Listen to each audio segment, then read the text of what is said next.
Hello. I'm the boss. How are you? And President Trump reminding world leaders who's calling the shots as he wraps up the G7 with a marathon hour-long news conference defending Friday's upcoming peace deal signing with Iran and putting the terror regime on blast if it does not uphold its end of the bargain.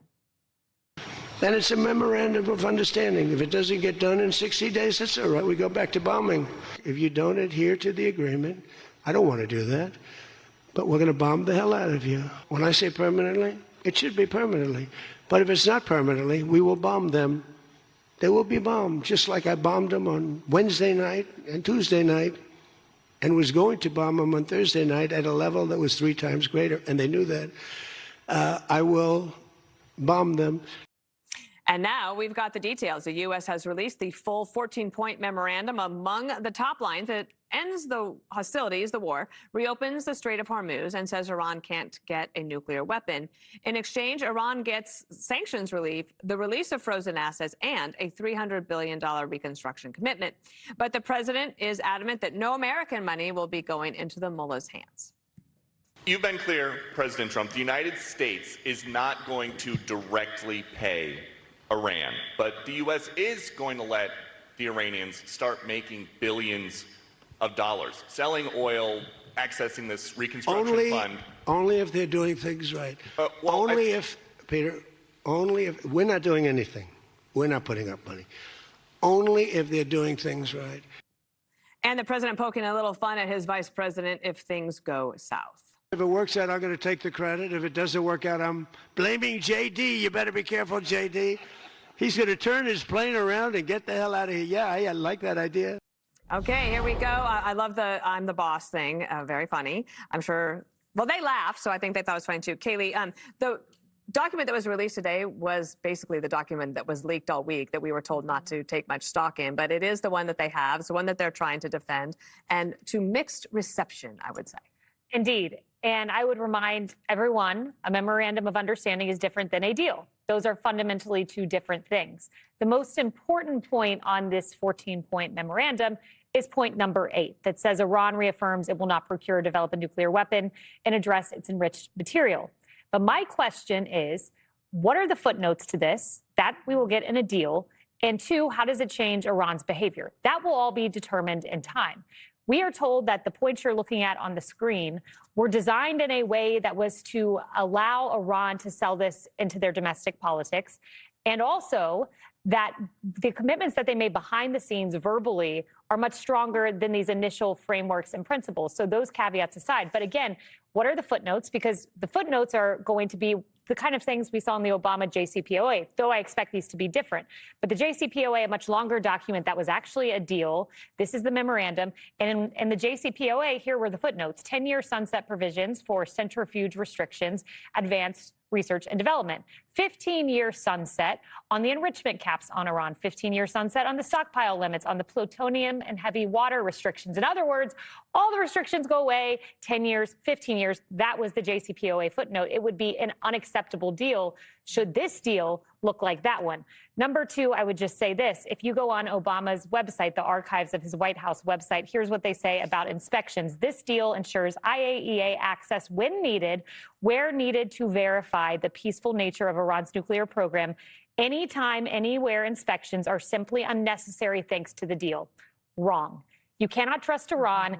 Anytime, anywhere inspections are necessary. In the Trump deal, when we get the footnotes, I certainly hope that they do not look like this. They've assured us they won't. And I also hope that Iran's behavior changes, because after the Iran deal, they were harassing U.S. Navy ships. They held American sailors hostage. So the devil's in the details. And in 60 days, we'll know the details. Yeah. And in some ways, it's interesting, Jessica, as Americans, we tend to think of things in 4-year chunks. Sometimes 2-year chunks if you look at midterms, but 4 years. But the Iranians have shown that they have a long look. They might look 60 years ahead or something like that. As I said, mixed reception. What are your thoughts? I think it's not even really mixed. It's just pretty negative, seemingly. Jesse hasn't gone yet. I think Jesse's even going to have to be a little more reasonable and maybe take back. Me? No. calling me Tehran Tarlov for talking about what was in this MOU that actually is exactly what was in this MOU. Ben Shapiro on with Martha a little while ago. This MOU appears to be a disaster that does not achieve any of the signal goals that were set by the administration. In my opinion, the VP, the chief negotiator, has not well served the president. Bill Cassidy, the worst foreign policy blunder in decades. You say Trump joking, I'm going to blame this on JD. I think it's a loaded joke. Right, like that he's going to end up the fall guy. And I hope that he heard you yesterday when you said, don't take that picture standing next to a terrorist. Because I don't think they are taking my advice. Well, you would be well served to take Dana's advice. Trump today, watching his press conference at the G7 and just a number of comments that he's made over the last several days, honestly feels quite over this, that he wants to move on. I don't know if it's about Cuba or where he wants to go next, but he's like, this didn't really work out the way that I wanted. The MOU looks like, you know, all carrots, no sticks there. Like you said, sell oil, sanctions relief, $300 billion investment fund, the ballistic missile program left alone, the proxies left alone. Thank God that we're going to respect their territorial sovereignty. So it feels like Iran is probably thinking we just won like the geopolitical Powerball of the century. I'm glad you like that. I thought of you when I was coming up with it. Yeah, like... What? It's great. You win a lot of money. The country got destroyed. They didn't, obviously, though, Greg. I mean, if you engage with, I know you don't like the details, but if you engage with the MOU and you listen to people who supported Trump wholeheartedly in this, who thought that this was great, that this is exactly what we needed because they had I don't listen to them. But why not? Why is it embarrassing to listen to people who are experts? I'll let you finish and then I'll destroy you later. Whatever, man. Why don't you go? No, because she wasn't done. Oh, do you want to say anything more? Oh, this is new, too. Is there a poll? Yeah. Yeah, no one likes it. Okay. I don't trust anybody because everybody wants something else. It's a good deal when someone is at their weakest, okay? Who do you want to fight? Mike Tyson in his prime or Mike Tyson at 60 with the flu? And they act like Iran won because they're getting money from the Gulf states to rebuild. Why are they rebuilding? They got destroyed. So that's like telling somebody who lost their house and everything in it that they won because Allstate cut them a check. No, they're starting over in a deeper hole than they've ever been. Trump devastated Iran so deeply, we weren't even able to understand it for weeks. It took them 6-7 weeks to even dig out of it. They eliminated multiple levels of leadership. They weren't even sure who to deal with. You got to sift through the rubble to find a temp. And yet, yes, they're going to lie and cheat on a deal. We know that. But get this. They always lied and cheated on a deal. But the difference is they've never been less of a threat in their entire existence than now. They were the state-sponsored, the largest state sponsor of terror. Again, they couldn't sponsor a lemonade stand. And even if they did, left-wingers would try to rob them. You know, I'm waiting for the Dems and the media to get through their 5 stages of grief with Trump. They're still stuck in the first step, which is denial. This might be the time to accept that he's president, especially with this last week. You had that amazing stunt with the motorcyclists doing backflips at the White House. That was beautiful. You have Trende Aragua being incinerated. You have Trump at the G7 treated like an OG because he flattened Iran like a drunk at a bar. And you know what? We have entered the golden age. I could go through the list of everything, and nobody's talking about the blue wave anymore. It's more like a blue trickle. It's pinching off to a drop, and no amount of saw palmetto is going to restore the flow, Jessica. You don't even know what saw palmetto is yet. But you will. What is that? Is that something you sprinkle on pasta? Yes, exactly. You should try it. Go ahead. Tell us your thoughts. Greg made such a good point yesterday, and it's maybe with age comes wisdom. Thank you. But he really stepped back from this and looked at the big picture. And let's remind everybody what Greg said. We whipped Iran. Their nuke program is dead. The Ayatollah is dead. We basically did it with 12 casualties, God bless them, and no ground troops. And now the United States is the world's leading exporter of energy. And we did it in 3 months. You look at that and you tell any Democrat president over the last 47 years. Would you take those results? All of them would say yes.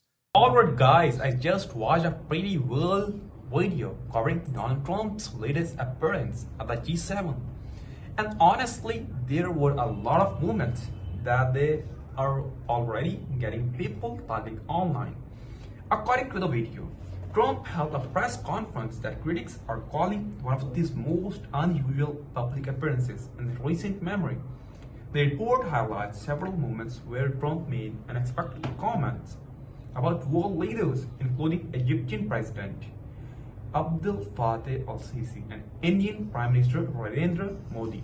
The video claims that Trump repeatedly complimented both leaders in ways that immediately went viral across social media. Another major topic was Iran. The video points out that Trump spoke positively about Iran's current leadership while also discussing a possible agreement between the United States and Iran. At the same time, he suggested that if the agreement doesn't work out, military action could still be on the table in the future. That's one of the statements that has sparked a lot of debate among both voters and critics. The report also focused on Trump's comments about the economy and the stock market. According to the video, Trump argued that the stock market reacts positively whenever there is a progress toward peace and stability, and he suggested that economic concerns were a major factor in his decision making. Now, whether you agree with Trump or not, one thing is clear: his remarks are generating a lot of reactions. Supporters see him as someone willing to make unconventional deals, while critics argue that many of his comments create confusion and raise more questions than answers. Personally, I think the biggest takeaway is that this story is far from over. We'll have to wait and see what actually happens with any agreement involving Iran and whether these statements lead to real policy changes. But what do you think? Was this another successful Trump press conference? Or did it create more controversy than clarity?